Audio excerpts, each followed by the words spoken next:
Hello everyone, आप सबका मेरे वर्ग में स्वागत है। आज मैं आप लोगों को कक्षा चौथी के भाषा माधुरी पुस्तक का तीसरा अध्याय अनोखा ढंग पाठ पढ़ाने जा रही हूँ, जिसके लेखक उमा शंकर जोशी जी हैं। यह कहानी गांधी जी और मनु बहन की है। गांधी जी मनु बहन को लापरवाह न होने और निडर होने का सीख देते हैं। इस पाठ में गांधी जी का सीख देने का ढंग अनोखा है। तो चलिए इस कहानी को देखते हैं। यह कहानी नौ औखली की है। नौ औखली की घटना है। गांधी जी शांति का प्रसार करने के लिए पैदल यात्रा कर रहे थे। ये जो कहानी है वो नौ औखली की है। गांधी जी शांति का प्रचार प्रसार करने के लिए वो पैदल ही यात्रा करते थे। वे सुबह सुबह एक गांव से निकलते और 7 बजते बजते दूसरे गांव में पहुंच जाते। गांधी जी सुबह क्या करते थे कि निकलते थे और एक सुबह निकलते थे और 7 बजते बजते वो दूसरे गांव में पहुंच जाते थे। वहां पहुंचकर पहले तो उन्होंने लिखाने का काम पूरा करते थे। जब उस गांव में वो पहुंचते थे दूसरे गांव में, तो गांधी जी क्या करते थे, खुद भी लिखते थे और लिखाने का काम भी पूरा करते थे। उसके बाद स्नान करते समय पैर साफ करने के लिए वह एक खुरदरे पत्थर का उपयोग करते थे। गांधी जी जब स्नान करते थे, ये सारे इतने काम करके, और जब स्नान करते थे तो एक पत्थर रखे थे, खुरदुरा पत्थर, उसका वो उपयोग करते थे, है ना।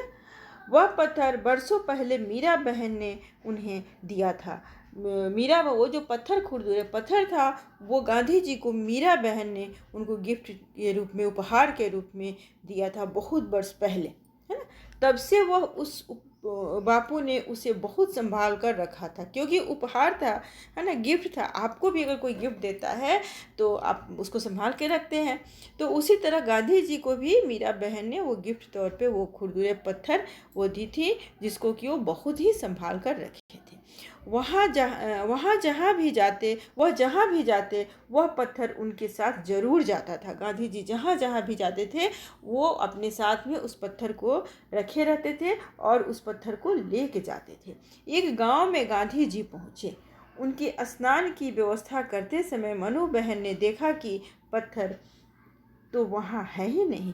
जब एक गांव से दूसरे गांव में जब वहाँ पे गांधी जी पहुँचे, तो वहाँ पे उनके स्नान का जो व्यवस्था था, सारे सामानों को व्यवस्थित करके उनके स्थान पे रखना, ये काम एक मनु बहन थी, वो करती थी। जब वो करने लगी तो देखी कि वहाँ वो जो पत्थर था, जिसे गांधी जी, खुरदरा पत्थर जिसे गांधी जी अपना पैर साफ करते थे, वो वहाँ नहीं है। बहुत ढूंढा लेकिन नहीं मिला। उन्होंने बापू को पत्थर के खो जाने की बात बताई। वो बहुत, मनु बहन जो थी, बहुत ढूंढी लेकिन वो पत्थर नहीं मिला। वो जाकर गांधी जी को, बापू को ये बात जाकर बताई कि पत्थर नहीं मिला, और कहा कल हम लोग जिस जुलाहे के घर ठहरे थे वहीं रह गया होगा। और क्या बोली कि जिस जुलाहे के यहाँ, एक दिन पहले वो दूसरे गांव में किसी जुलाहे के यहाँ, जुलाहे मीन्स कपड़ा बुनने वाला होता है ना। तो जिस जुलाहे के यहाँ गांधी जी और मनु बहन रुकी हुई थी, ठहरी हुई थी, वहीं पे वो बताई गांधी जी को कि वहीं पे वो पत्थर रह गया होगा। अब क्या करूं, वो पूछ रही है बापू से, अब मैं क्या करूं। बापू ने कुछ देर तक सोच कर कहा। वो कुछ देर सोचते रहे और सोचने के बाद गांधी जी कहे, तुम खुद वहां जाओ और पत्थर को ढूंढ कर ले आओ। गांधी जी बोले कि तुम खुद वहां जाओ और पत्थर को ढूंढ कर वहां से लाओ। अकेले ही जाओ। वो गांधी जी से क्या पूछ रही है कि अकेले ही जाओ। एक बार परेशानी उठाओगी तो दूसरी बार नहीं भूलोगी। गांधी जी उनको गुस्से में बोले, मनु बहन को, कि एक बार अगर तुम परेशानी उठा लोगी तो फिर दूसरी बार से लापरवाही नहीं करोगी, कि कोई भी चीज़ को भूलोगी नहीं। मनु बहन ने पूछा, किसी स्वयं सेवक को साथ ले लूं। मनु बहन क्या पूछती है गांधी जी से कि किसी स्वयं सेवक को साथ ले लूं। तो स्वयं सेवक का अर्थ होता है जो अपनी इच्छा से दूसरों की सेवा करते हैं, है ना, वो स्वयं सेवक हुए। तो गांधी जी पूछते, मनु बहन गांधी जी से पूछती है कि क्या किसी से स्वयं सेवक को ले लूं? बापू ने कहा क्यों? मनु चुप रह गई। वह यह नहीं कह सकी कि अकेले जाते डर लगता है। यह बात है कि नौखली में नारियल और सुपारी के जंगल थे। वो जो थी वो ये बात कहने से डर रही, ये बात गांधी जी से कहने से वो डर रही थी मनु बहन कि वहाँ नौखली में जाने में मुझे डर लग रहा है, क्योंकि रास्ते में नारियल और सुपारी के पेड़ थे, बहुत घने जंगल थे, इसलिए वो रास्ते में डर रही थी। कोई भी रास्ता भूल सकता था। इसके अलावा मनु तब 15-16 साल की ही थी। जिस समय ये घटना है, उस समय मनु बहन 15-16 साल की होगी, है ना, कि थी। तो उस समय कोई भी रास्ता भूल सकता है। तो वो बोले कि क्या किसी स्वयं सेवक को ले लूं? तो वो बोले कि नहीं, अकेली कभी कहीं गई नहीं थी। लेकिन बापू के क्यों का जवाब उसे देते नहीं बना। वो अकेले कहीं गई नहीं थी मनु बहन, लेकिन बापू का क्यों का जवाब देने में उसे मनु बहन को नहीं बना। वो अकेले वहाँ से जिस रास्ते से वो लोग आए थे उसी रास्ते पे चल पड़ी। मनु बहन जिस रास्ते से वो लोग लौट कर आए थे उसी रास्ते से चल पड़ी, है ना। पैरों के निशानों को देखती खोजती वह किसी न किसी तरह अगले गांव में पहुंच ही गई। पैरों के निशान पहले अब तो हर गांव में रोड बन गया है, सड़क बन गया है। पहले धूल मिट्टी होते थे सड़क पे, और चलने पे धूल पे चलने पे पैर का निशान बन जाता था। तो उसी को देखते देखते मनु बहन क्या कि किसी न किसी तरह से अगले गांव में पहुंच गई, जुलाहे के यहाँ, जहाँ की वो लोग पिछले दिन जिस जुलाहे के घर में वो लोग रहे हुए थे वहाँ पे पहुंच गए। जुलाहे का घर भी मिल गया। उस घर में बुढ़िया रहती थी। उसने मन्नू को देखते ही पहचान लिया कि वह वही लड़की है जो बापू के साथ कल उसके घर में आई थी। वो देखते ही देखते वो मन्नू को पहचान ली कि वो वही लड़की है जो बापू के साथ घर में एक दिन पहले आई थी, ठहरी थी, है ना। उसने बड़े स्नेह से मन्नू का स्वागत किया। वो बड़े स्नेह से, बहुत ही प्रेम से मन्नू का स्वागत किया। एक तो बापू पर खींच, दूसरे इतना लंबा पैदल सफ़र। एक तो बाबू पर गुस्सा था कि अकेले उसको मन्नू बहन को अकेले जाने के लिए कह दिए थे, और एक इतना लंबा सफ़र था कि पैदल सफ़र करके वो आई हुई थी। मन्नू का बुरा हाल था उस समय, मन्नू का बहुत ही बुरा हाल था।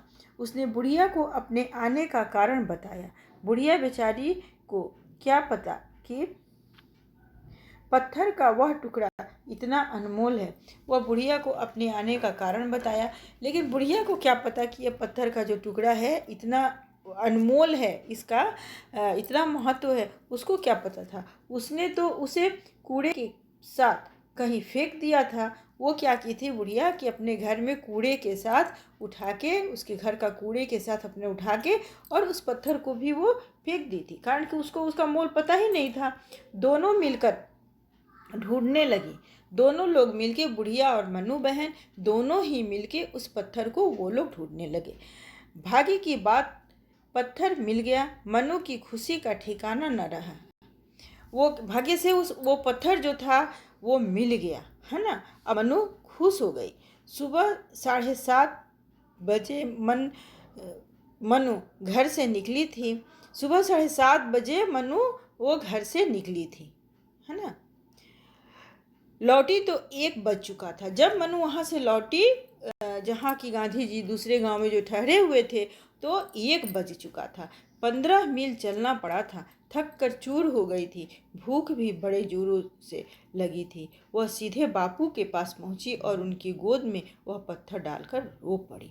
वह क्या हुआ कि 1 बज चुके थे, उसको भूख भी बहुत तेज़ लगी थी, है ना, और भूख के साथ साथ थक कर चूर चूर हो गई थी।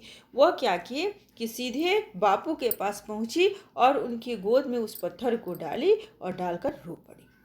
बापू ने प्यार से कहा, इस पत्थर के बहाने आज तेरी खूब परीक्षा हुई। बापू उसे प्यार से मनु को प्यार से कहे कि इस पत्थर के बहाने तुम्हारी परीक्षा भी हो गई, तुम्हारी जांच भी हो गई। जानती है, यह पत्थर 25 साल से मेरा साथी है। जेल में रहूं या महल में, यह सदा मेरे साथ रहता है। वो मनु बहन को बताते हुए कहे कि ये जो पत्थर है ये 25 साल से मेरे साथ रहा है। चाहे मैं जेल में रहूं या मैं महल में रहूं, ये हमेशा मेरे साथ रहता है। ऐसे पत्थर और मिल सकते हैं, लेकिन लापरवाही उचित नहीं है। वो मनु को समझाते हुए कहे कि ये पत्थर की बात नहीं है, ऐसे पत्थर और भी मिल सकते हैं, बहुत मिल सकते हैं, लेकिन लापरवाही करना उचित नहीं है, ये अनुचित है ना।